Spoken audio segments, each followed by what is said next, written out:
नमस्कार, आप देख रहे हैं कोर्ट्स राउंड अप। मैं हूं आपके साथ नेहा दुबे। इस बुलेटिन में अगले आधे घंटे हम आपको कोर्ट से जुड़ी तमाम छोटी बड़ी खबरों से करवाएंगे रूबरू। कोर्ट की कार्रवाई और सुप्रीम कोर्ट से लेकर हाई कोर्ट्स और लो कोर्ट्स तक के फैसलों को रखेंगे आपके सामने। तो आइए शुरू करते हैं courts round up. India Legal presents Courts Roundup.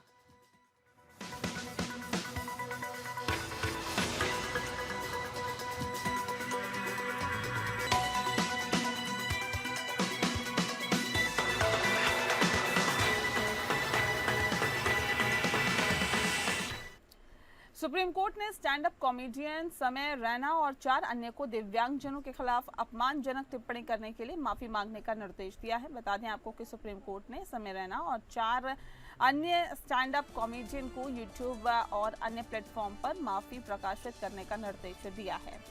Justice Suryakant और जस्टिस जॉय माल्या बागची की पीठ ने रैना और अन्य कॉमेडियनों से दिव्यांगजनों के मुद्दे पर जागरूकता बढ़ाने के सुझाव पर प्रतिक्रिया देने को कहा है। जस्टिस कांत ने कहा है कि रैना ने पहले खुद को निर्दोष दिखाने की कोशिश की और फिर माफी मांगी। जस्टिस कांत ने कहा है कि आज दिव्यांग, कल और कुछ और समाज पर इसका क्या असर पड़ेगा, ये एक बड़ा सवाल है और ये सब कहाँ जाकर रुकेगा। ये मामला क्योर SMA इंडिया फाउंडेशन द्वारा दायर एक याचिका पर सुनवाई कर रहा था, जिसमें रैना पर स्पाइनल मस्कुलर एट्रोफी के इलाज की उच्च लागत पर अपमानजनक टिप्पणी करने का आरोप लगाया गया था।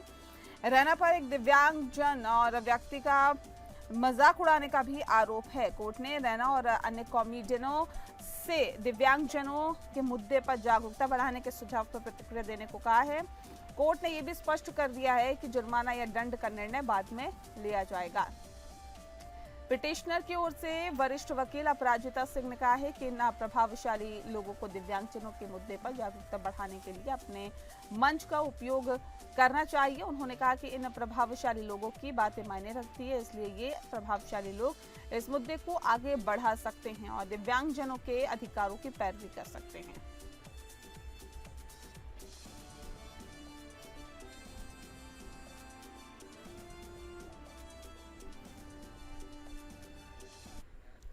सुप्रीम कोर्ट ने केरल हाईकोर्ट के उस फैसले पर रोक लगा दी जिसमें कहा गया था कि कोचीन इंटरनेशनल एयरपोर्ट लिमिटेड या CIAL एक सार्वजनिक प्राधिकरण है और उसे सूचना के अधिकार अधिनियम के तहत जानकारी देनी होगी। जस्टिस विक्रमनाथ और जस्टिस संदीप मेहता की पीठ ने CIAL की अपील पर यह रोक लगाई है।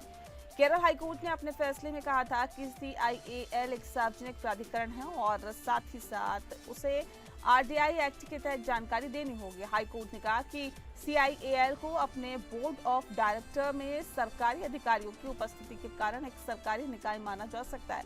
CIAL ने अपनी अपील में कहा था कि वह एक कंपनी है जो कि कंपनियों के अधिनियम के तहत शामिल की गई है और उसे सरकारी फंडिंग नहीं मिलती है। CIAL ने कहा था कि वह एक सार्वजनिक प्राधिकरण नहीं है और उसे RTI एक्ट के तहत जानकारी देने की आवश्यकता नहीं है। सुप्रीम कोर्ट ने CIAL की अपील पर रोक लगाते हुए कहा है कि हाईकोर्ट का फैसला सही नहीं है। सुप्रीम कोर्ट ने कहा है कि CIAL एक कंपनी है जो कंपनियों के अधिनियम के तहत शामिल की गई है और उसे सरकारी फंडिंग नहीं मिलती है, इसीलिए उसे सार्वजनिक प्राधिकरण नहीं माना जा सकता है।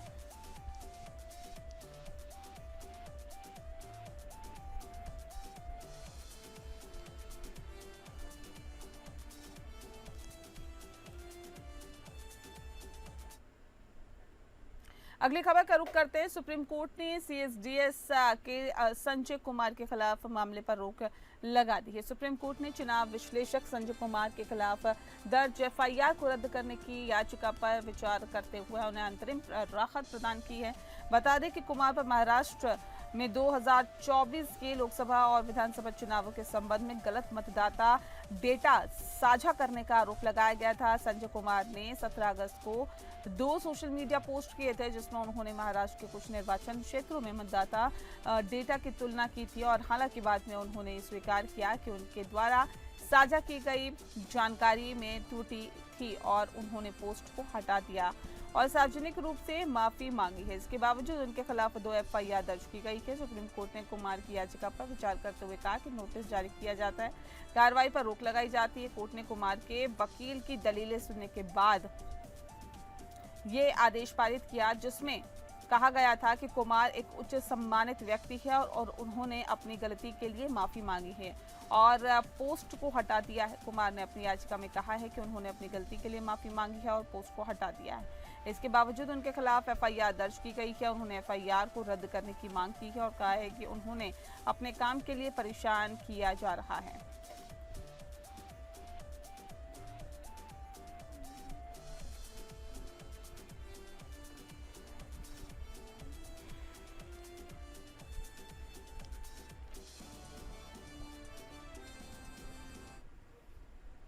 वहीं हरियाणा पुलिस ने सुप्रीम कोर्ट को सूचित किया है कि उसने अशोका यूनिवर्सिटी में पॉलिटिकल साइंस पढ़ाने वाले प्रोफेसर अली खान महमूदाबाद के खिलाफ एफआईआर में क्लोजर रिपोर्ट दाखिल की। इसके साथ ही ऑपरेशन सिंदूर पर उनके सोशल मीडिया पोस्ट से जुड़ी हुई एक अन्य प्राथमिकी में भी आरोप दाखिल किया है। इस घटनाक्रम पर संज्ञान लेते हुए जस्टिस सूर्यकांत और जस्टिस जयमौल्या बागची की खंडपीठ ने एफआईआर रद्द की, जिसमें क्लोजर रिपोर्ट दाखिल की गई थी। इसके साथ ही दूसरी एफआईआर के संबंध में न्यायालय ने अंतरिम आदेश पारित कर मजिस्ट्रेट को उसका संज्ञान लेने से रोक दिया।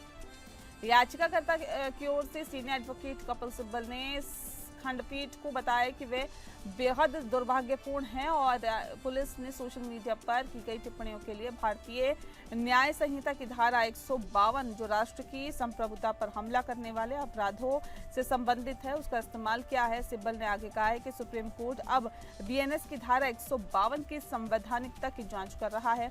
अदालत ने 21 मई को महमूदाबाद को अंतरिम जमानत दी थी और साथ ही साथ हरियाणा के डीजीपी को विशेष जांच दल गठित करने का निर्देश भी दिया था, ताकि इन दोनों ऑनलाइन पोस्टों में प्रयुक्त शब्दावली की जटिलता को समग्र रूप से समझा जा सके और कुछ अभिव्यक्तियों का उचित मूल्यांकन भी किया जा सके। ये देखते हुए कि महमूदाबाद ने जांच में सहयोग किया और अपने डिवाइस जमा कर दिए, अदालत ने निर्देश दिया है कि उन्हें दोबारा तलब न किया जाए। खंडपीठ ने एसआईटी को 4 हफ्तों के भीतर अपनी जांच पूरी करने का निर्देश दिया।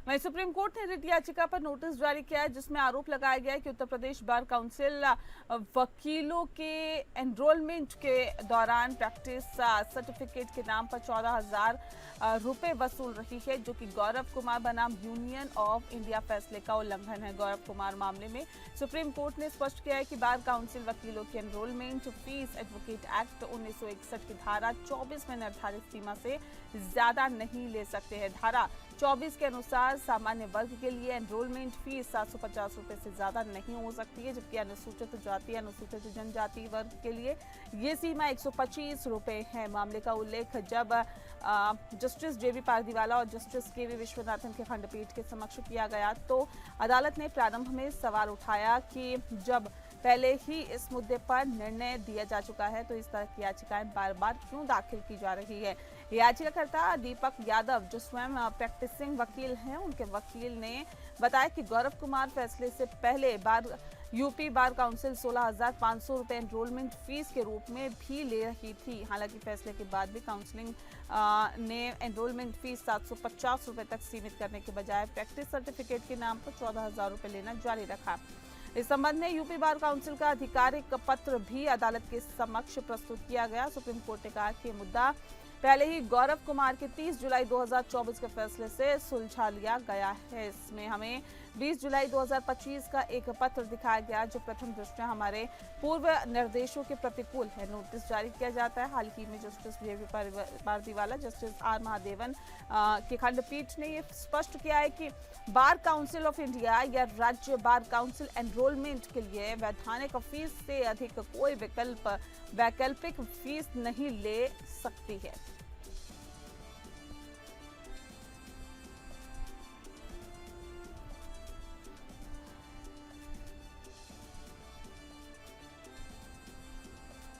दिल्ली हाईकोर्ट ने केंद्रीय सूचना आयोग के उस आदेश को रद्द कर दिया, जिसमें प्रधानमंत्री नरेंद्र मोदी की डिग्री से जुड़ी हुई जानकारी सार्वजनिक करने का निर्देश दिया गया था। न्यायमूर्ति सचिन दत्ता ने दिल्ली विश्वविद्यालय की याचिका को स्वीकार करते हुए सीआईसी के आदेश को पलट दिया। 2016 में दिल्ली के तत्कालीन मुख्यमंत्री अरविंद केजरीवाल ने प्रधानमंत्री मोदी से अपनी शैक्षणिक डिग्री सार्वजनिक करने की मांग की। एक आरटीआई आवेदक नीरज शर्मा ने दिल्ली विश्वविद्यालय से 1978 में बीए पास करने वाले सभी छात्रों के रिकॉर्ड मांगे। दिल्ली विश्वविद्यालय ने जानकारी देने से इनकार कर दिया, जिसे सीआईसी ने चुनौती दी और साथ ही विश्वविद्यालय को छात्रों की जानकारी सार्वजनिक करने का निर्देश दिया गया। न्यायमूर्ति सचिन दत्ता ने कहा है कि निजता का अधिकार आरटीआई से ऊपर है। कोर्ट ने माना है कि व्यक्तिगत जानकारी सार्वजनिक करने से निजता के अधिकार का हनन होगा।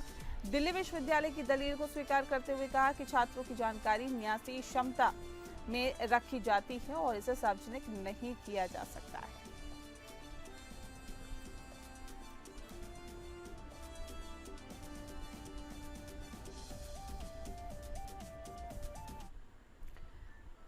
सुप्रीम कोर्ट ने हिमाचल प्रदेश में पर्यावरणीय असंतुलन के मुद्दे पर स्वतः संज्ञान लेते हुए एक महत्वपूर्ण कदम उठाया है और कोर्ट ने एमिकस क्यूरी नियुक्त किया है। साथ ही ये मामला हिमाचल प्रदेश सरकार द्वारा कुछ पहाड़ी क्षेत्रों को हरित क्षेत्र घोषित करने और वहां निर्माण पर प्रतिबंध लगाने के नोटिफिकेशन के खिलाफ एक निजी कंपनी द्वारा दायर याचिका से जुड़ा हुआ है।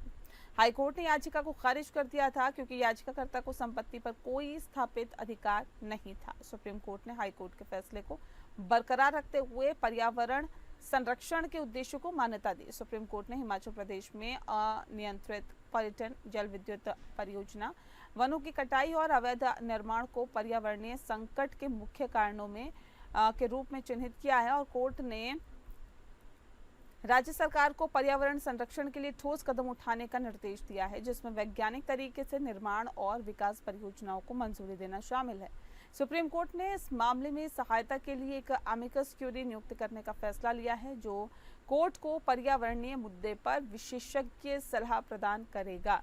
इस मामले की अगली सुनवाई 4 सप्ताह बाद होगी, जिसमें राज्य सरकार को पर्यावरण संरक्षण के लिए उठाए गए कदमों की जानकारी देनी होगी और इस पूरे मसले पर ज्यादा जानकारी देंगी India legal researcher Saima. Saima, क्या जानकारी है आपके पास? Good evening, everyone. Today I will be briefing about the case of INRI issues relating to ecology and environmental conditions prevailing in the state of Himachal Pradesh. This case arises from the notification issued by the state of Himachal Pradesh declaring certain hilly areas to be green area, restricting construction there on. The petitioner Miss Preston Hotels and Resorts Private Limited challenged the notification before the Himachal Pradesh High Court, alleging it violation of their rights. The High Court held that challenge could not be entertained since the petitioner was not an aggrieved person having no established right to the property in question. The High Court's dismissal of the petitioner was later upheld by the Supreme Court, which recognized the notification's environmental protection intent. The Supreme Court's strong remarks highlight a turning point for ecological governance in Himachal Pradesh. The court insisted that the priority must be ecological sustainability over unchecked development, demanding urgent corrective action from both the state and central government. These details mark the critical legal and environmental turning point for Himachal Pradesh, with the Supreme Court now directly monitoring ecological management by both state and central governments. Today, Supreme Court directed for appointing of amicus curiae to assist the court in this matter and to place it on records. The court listed this matter after 4 weeks.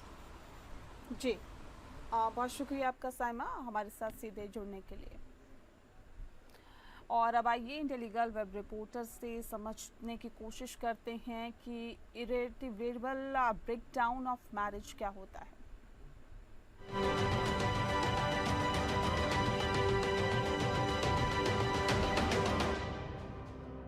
A marriage is said to be irretrievably broken when the relationship between both spouses has deteriorated to such an extent that it cannot be restored, and there is no reasonable prospect of reconciliation. In such cases, the continuation of the marriage serves no purpose, as the emotional bond and mutual respect have been completely eroded.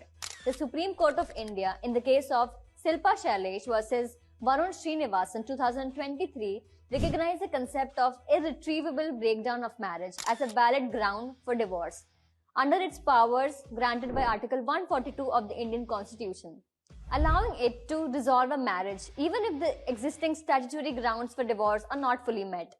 Although irretrievable breakdown of marriage is not explicitly mentioned as a ground for divorce under the Hindu Marriage Act 1955, the Supreme Court can still grant a divorce on the basis under Article 142 in certain compelling cases to do complete justice between the parties. To prove this ground, evidence of prolonged separation, failed attempts at reconciliation, and the absence of any possibility of cohabitation must be provided.